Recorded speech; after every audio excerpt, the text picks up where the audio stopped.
Okay, welcome to video number 5 of the intake manifold removal series.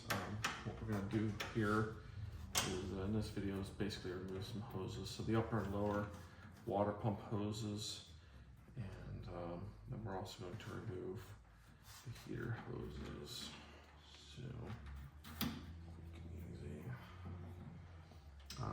Make sure before you get to this step that you drain your cooling system. I got a petcock down below. I've already removed it, or drained it, I should say. Yeah, just you don't want to get antifreeze all over the place. So basically, remove hose clamps and then slide these off. Give them a little twist to kind of break them free first. And pretty much that simple. Remove this lower one. I'm only going to remove this from the water pump. I'm not going to remove it from the radiator. And minimum tear down. If you don't need to remove it, don't remove it. These hoses are pretty heavy duty. These are Gates green stripe hose. This particular one is well, they're both upper and lower, both universal fit hoses, and they're designed for this size the water spout and all that. Top one is 1 3/4 by 19. Can't see the size with a smaller lower hose, but it's bigger. And we got these because the factory hoses didn't quite fit. I've got this champion radiator on here, and like I said, it just didn't quite fit. So I had to get some universal fit hoses. They seem to work pretty good. They're really thick. Really happy with those Gates hoses.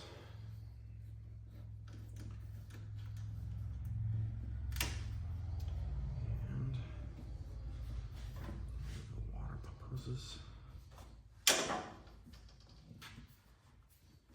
I don't want to cut these. They're actually pretty new and they're in really good shape.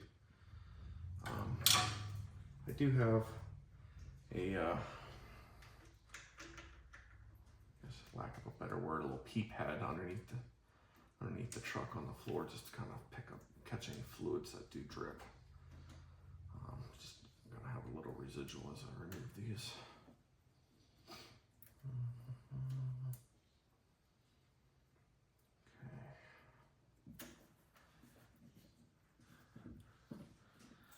Okay.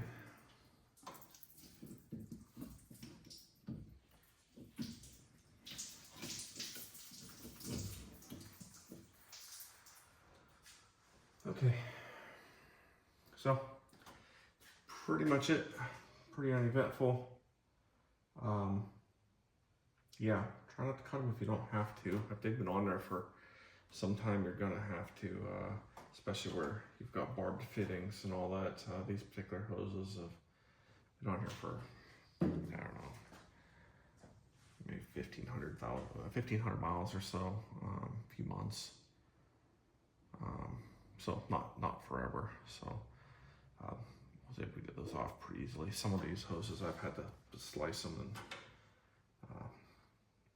they want to kind of bond. They don't seem to want to remove that easy. So, but yeah, these were pretty easy. So the other hose I need to remove is going to be this guy. But for now, this is called a bypass hose. The heater bypass hose. So if your thermostat's closed, your water pump doesn't cavitate. It still gets some water. And like I said, that's the point of this. But I'm loosening it up.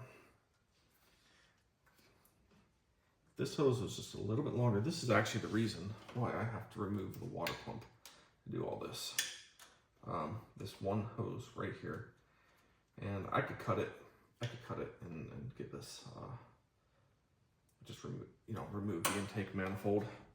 I don't want to cut it, and I'd have to put a new hose on there. Eventually I'd have to remove the water pump anyway, because there's no way to put this short little hose. There's a fitting that it's on the other side. There's no way to get that short little hose in between there without basically pulling the water pump. So yeah, it's got to come off. So but yeah, if it weren't for that guy, and some people actually block those off, but I wouldn't do that unless maybe you had no thermostat. But yeah, that's it as far as hose removal. This will come out when I go to actually remove the water pump itself, and that'll be that. And that is in our next video.